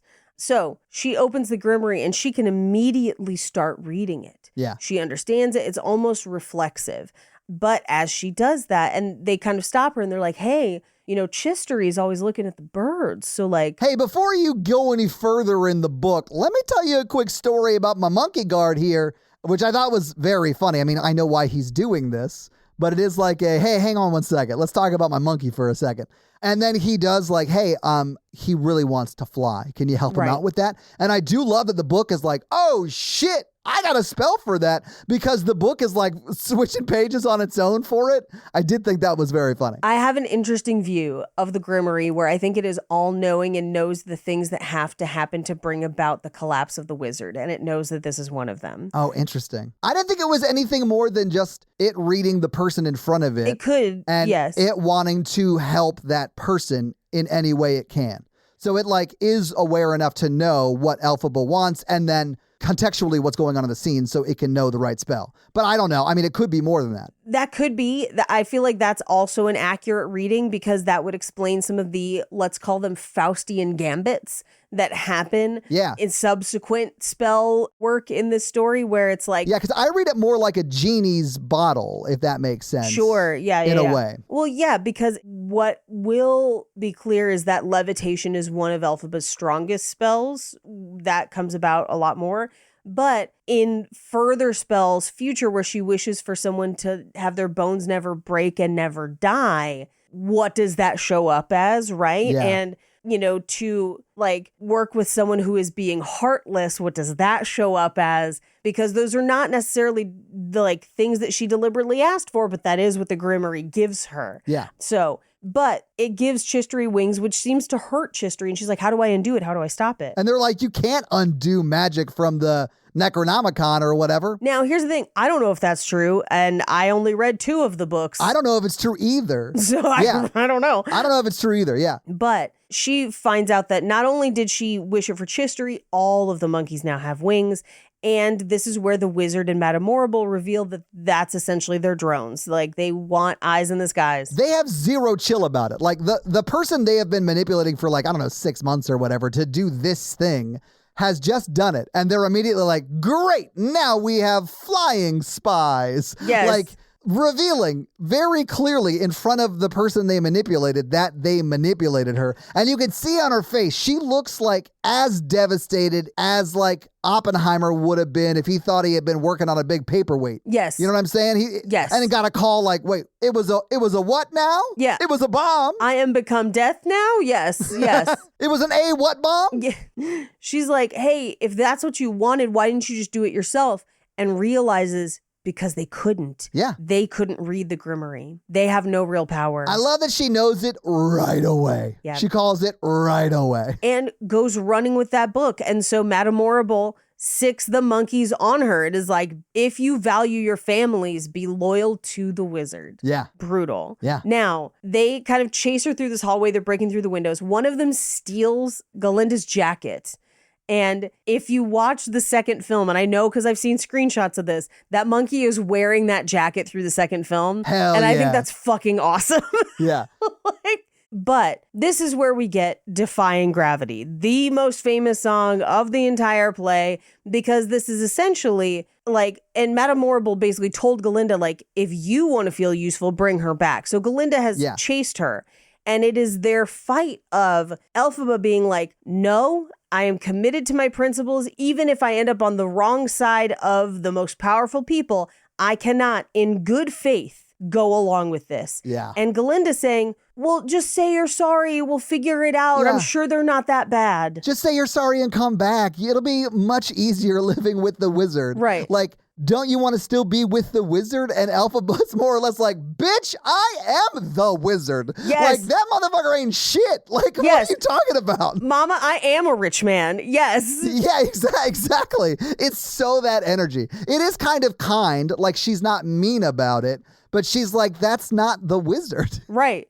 I'm the wizard. Yeah. And essentially, as she's trying to figure out how, because they've basically they took a balloon up, but they can't get out the tower. So they go into one of these tower rooms and the guards don't know where they are yet. Yeah. And Marable in the last scene was like, hey, we're having trouble with our levitation spell. So like, this is why in this song where she's like, I'm the wizard, like that is not, I'm not going to go back to that life. That is largely a lie, friend. Right. Let's just try defying gravity because I know they can't do it. Like that is the defiant act. And I love that. It just like slaps. This song slaps. And I sobbed the whole way through it. Of course. And this song is like 20 minutes long. It's like 20 minutes long. It's so sad. There's a break in this song where they sing to each other the like, I hope you gets, like the I hope you gets of it all. I hope you're happy now that you're choosing this, you too. Yes. Yes. And honestly, like it comes off as so sweet, but like if you told the actors in that scene to play it sarcastically, it would come off so bitchy. It would. And here's the thing, in the original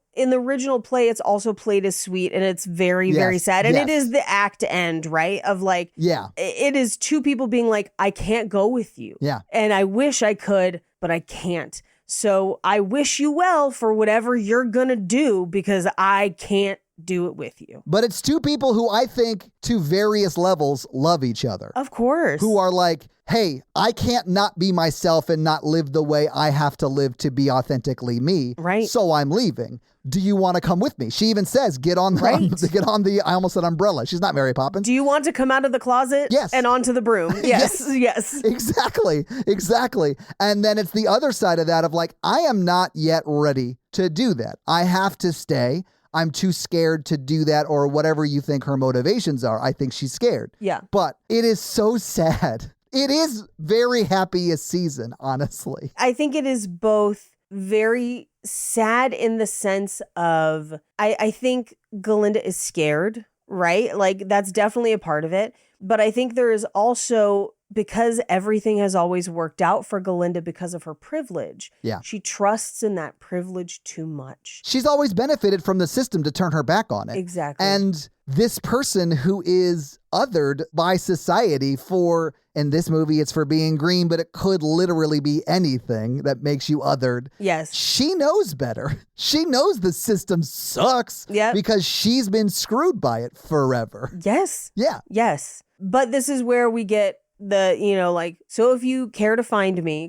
come to the western sky. She basically throws out the gambit and is like, she enchants the broom, she falls, but then in reaching out, I think in acceptance of her younger self, grasps that broom and it flies her. Because again, I do think that the key to magic is being authentically you. And in this moment, she is her most authentic self of like, I believe what I believe. You cannot change me. I will be green forever, and that is fine. And she goes off. Now, as that's happening, Madame Morrible makes an announcement that's basically like, don't trust the witch. She's evil. She's stolen our grimoire. You can tell that she's evil by the color of her skin. Yeah, this is the loudspeaker propaganda I was talking about that felt very early 1930s Germany. Yes. But I just want to say this about what you're talking about with her becoming powerful because she accepts who she is. She literally believes in herself so much that she jumps out of a window and will die if she cannot do this thing she's never done that she believes she can. Right. That is an insane level of belief in yourself. I love it. It's beautiful. Well, and she also does it because she's like, I'm the one you want, not Glinda. Yes. It's me. Yeah. And jumps out the window. I think in part being like, then they'll leave Glinda alone. Yeah. So it is also a last act of like, this might kill me, but at least maybe she's safe or whatever. Yeah. Which is also fucked up. But like, so she makes it into the sky. They announce it. She is now a pariah. That announcement goes to her home. Her dad hears it, has a heart attack, which will play out in the next half because now Nessa Rose has to take over his position as governor of Munchkinland. Yeah. We also see that Glinda is now basically under Madame Morrible's thumb, where she's like, now you are going to be useful. Yeah. You want magic? I'll give it to you. But you're going to need to basically track down your friend and be the opposite of what she just did to save this. Yeah, she's a pretty useful mouthpiece. Yes. For the regime, right? Exactly. She's pretty much going to end up dressed like a couch, walking around the Oz mansion, hoping to snare the eye of the Vice Oz. Right. Like, that is her vibe right now. Right. But unfortunately, the person that she had her eyes on for social climbing, Fiyero, is now on the run. Yes. We see him riding out. Now, in the play, we don't get as much of Fiero's story up until a certain point. He just kind of pops back up a little bit in the second act. You're like, oh shit, I remember that guy. Yeah, I liked him. All right. Yeah. In the movie, they have expanded a little bit. So just so you have an idea going into the second movie. Please, yeah. The second act of the play is 45 minutes. The second movie is 2 hours long. So there's a lot more added to the second movie than here. Not a ton of it is from the book. It is expanding upon what they thought the play would be, including some additional songs written by the guy who wrote the play. Nice. Yes. I actually really like the additional songs. I think they're done really well. I do want to say this. The difference between the second act and the second movie in time is the same difference between the first act and the first movie. Yes. Like, they just added a lot. Like, if you don't love musicals, you won't love the length of this one. Sure. But... And that's the movie. So having seen the movie, having talked about the movie, what did you think about Wicked? As a card-carrying Wicked fan, I thought it was a great adaptation. I think this is the closest you could possibly get to capturing the essence of the stage play. And I don't know that we'll ever get a Wicked book movie, and maybe that's for the best. Fair. Yeah. I really loved it. I do wish they had kept the songs closer together and not broken them up so much. That's like my one note in a movie I really love, though, and will definitely watch again, and cannot wait to go see the second one in theaters before we record that episode. Like, I really, really dug it. But Paige. Yes. Do you want to hit us with some fun facts? Yes. Well, hit us with your fun facts. Wicked fun facts. So Stephen Schwartz, who wrote pretty much all of the music for the stage play, also did the music for the movie. And at one point, he thought about modernizing the song Popular by giving it kind of a faster rhythm. And Ariana Grande said, quote, "Absolutely not. Don't do it. I want to be Glinda, not Ariana Grande playing Glinda." And you know what? Right call. Absolutely. Yeah. Right call. Yeah. Perfect call. There are extensive CGI environments and kind of layers to the environments in the movie, but massive practical sets were built for the main settings. Director John M. Chu wanted the world of Oz to feel like a real place for the actors and actresses rather than just a computer-generated background, and it shows. Yeah, I think it does. Yeah, this included planting 9 million tulips for Munchkin Land. Jesus. Which allowed them to basically have one section of Munchkin Land with all the tulips and then use visual effects to copy that section. But they did have that section, essentially, which is crazy. There are some very wealthy Dutch traders right now because they've been selling a shitload of tulips. Yes.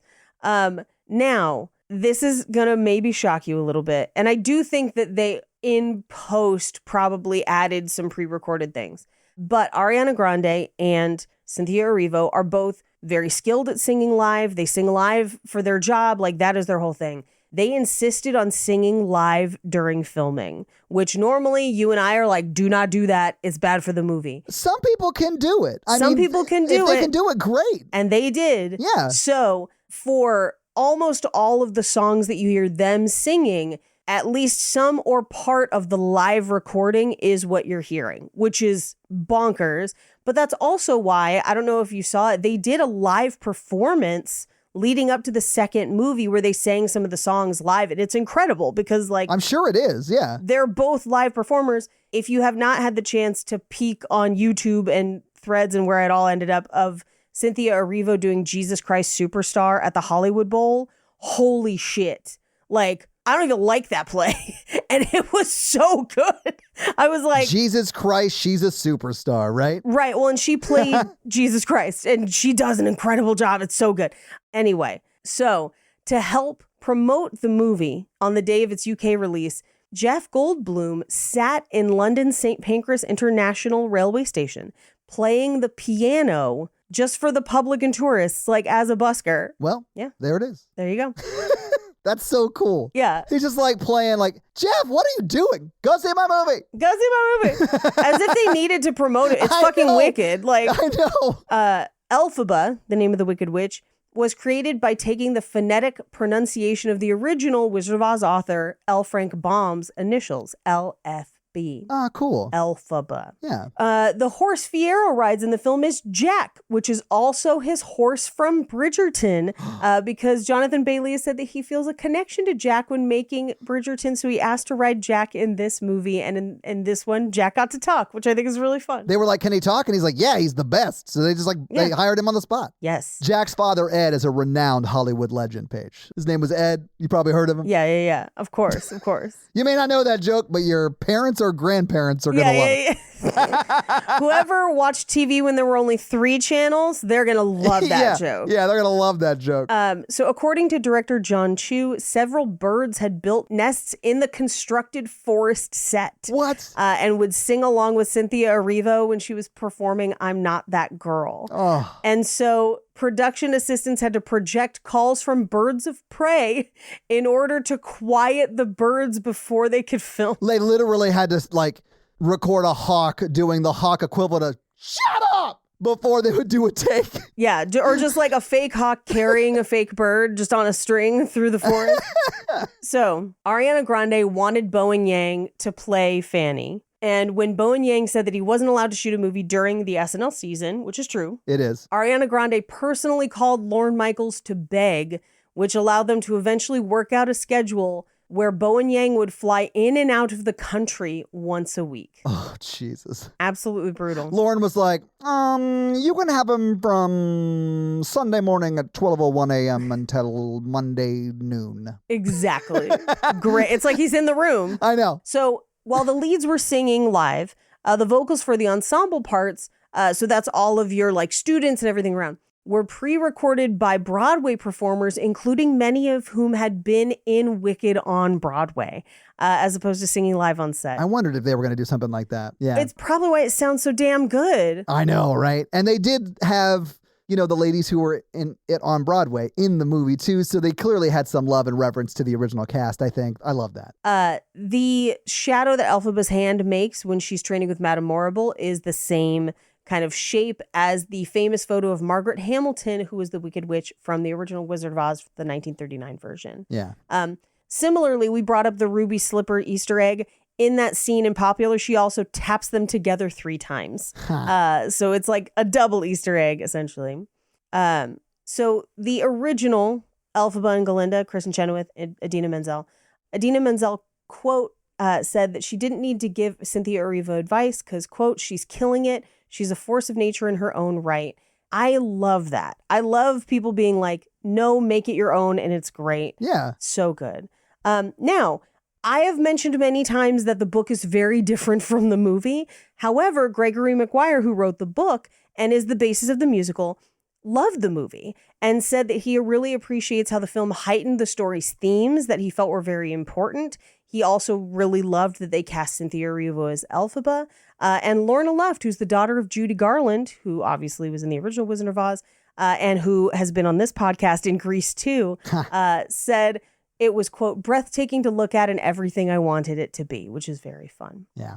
So in the stage version, and you may have noticed this, and sometimes the stage version changes this, but Galinda's trademark dress is blue in the stage version, which actually is similar to the Good Witch of the North, Locusta, not Glinda, from the books, the original Oz books. The film changes it to pink to basically mirror Billy Burke's famous portrayal of Glinda in The Wizard of Oz, but more modern stage performances have shifted it to pink just because of the expectation given the movie. And those are your fun facts. Well, thank you for those fun facts. And before we transition to the box office, I also think it does a really good job when they're talking about how green and pink go so great together, and they code her as pink And of course, Elphaba is green. Anyway, but let's get into your box office. So, Paige, what do you think the production budget was for Wicked last year? Ooh, I bet this was expensive. I'm going to guess that this was $150 million to make. You are so close and correct for next week, which is the second Wicked budget. This one was a little bit cheaper at $145 million. And again, it was last year, so there's only been $5 million-ish worth of inflation, so that would be like $150.1 million today. There you go. Yeah, but Paige, when this movie came out, it was number 1 in the theaters that weekend, which was the weekend of November 22nd.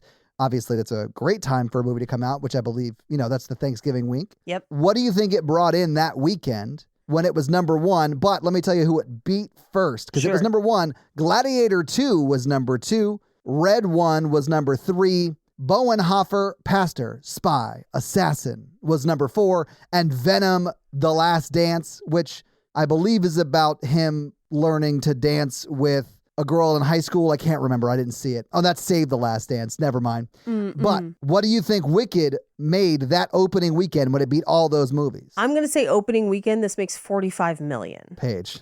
Gladiator 2 made $55 million. Jesus. It made $112.5 million in its opening week. Yeah, of course. It's printing money for that. The second one did too, probably even more. We'll talk about it next week, but yes. Yes. The second through fourth weeks, it was second. So it stayed at second for 3 consecutive weeks. In its 5th week, it dropped to 4th. And its 6th week, it drops to 4th. And its 7th week, it hit 5th. And then slowly trickled out of the top 10. But that's still 9 weeks in the top 10, 3 of them in the number 2 position. That's a good run. What do you think it made domestically at the box office, Paige? I'm going to say this makes at least $360 million domestically. Yeah, it made $474.9 million in the U.S. of A, and it brought in another $282.9 million internationally for a total of $757.9 million. This movie made some money, Paige. Yeah, no shit. And I'm sure, despite people's frustrations with the second one, it's all people have been talking about for weeks. So I'm sure that one made money too. Paige, that one's already 2x'd its budget and just came out on November 21st, but we'll talk specifics next week. Yes. But that is your box office. So Paige, you want to hit us with that romance scale? Sure. On a scale of 1 to 4, how romantic did you find this movie, Todd? 1? Yeah. The next one is where we have a real score for this and a roar scale. I'm not even sure who the romantic interests are at this point, because it could be so many different couplings. You know what I'm saying? Sure. Yes. Looking forward to how things develop next week. I mean, they develop the same way as the play. You know what's coming. Yeah, I do. But that's your romance scale. Yeah. So this week, Paige, we already know we made them watch Wicked. Next week, we're making them watch Wicked 2. So guys, if you haven't seen Wicked 2, I bet it's probably not streaming just yet, although I'm not sure. It won't be. I doubt it. Yeah. But if you want to sleep on the episode till it is streaming, I understand, but I am definitely going to catch this one in theaters. In fact, my brother yesterday texted me and he was like, hey, are you interested in going to see Wicked? Because he also loves musicals. We just grew up in a musical house. You know what I'm saying? Yeah. And I was like, you know what? I'm watching the first one tomorrow night for this podcast. Hooray. And I will have to see it, so let's do it. So he and Natalie and I are going to go see it before we record the next episode. Love that. Yeah. Love that for you. Can't wait. Anyway, that's your homework for next week, though, guys. Yes. If you want to get ahead and you can't get to the theater, I guess watch the play on YouTube or read the book, although the book's really different. Fair enough. Hey, Todd, do you have any reviews for us? I do. This week, I'm going to read a Spotify comment from one of our most recent episodes, which, because the speed at which we had to record this one, the most recent episode that came out was our Merry Little Xmas episode. And I'm going to read King Spearman, and they say, nothing quite like me explaining to my super morally religious father this funny and cute podcast I'm listening to, pressing play for him from where I left off, and Todd mentioned sounding. Oh, I think you mean corn dogging. That is what I mean. I really hope you did not have to explain to your parents what corn dogging was, and I apologize. Yep. But if you want to have me read your 5-star Apple review or Spotify comment, leave us one of those things and I'll do just that. So yeah, if you guys like this show and want to hear our other show where we talk about horror movies, That is The Horror Virgin. That's the only other podcast I am on, but Paige is also on Cult Podcast, which you can find at Cult Podcast. And you can find us on social media. I am at Todd J. Awesome, literally everywhere. Paige is at Paige Wesley on Instagram. No, it's at Rampage Wesley on Instagram and TikTok, at Paige Wesley on Twitter. That's right. All right. So that's where you can find Paige. If you want to find the show, we are at Romancing the Pod Show, right? Yep. Romancing Pod Show on Twitter. Well, and Instagram, right? And Instagram, but it's show SHO because character limits. If you start typing Romancing the Pod, it'll come up. It'll definitely come up on Instagram. I don't know about Twitter because I haven't posted on Twitter in a hot ass minute. So who knows? But that is where you can find more of us. So yeah, guys, give us a follow. Support the show any way you can. We'd love it. Smash that like button. Hell yeah. And that's going to be it for us. You guys, I'm Paige. And I'm Todd. And you complete us. While we defy gravity.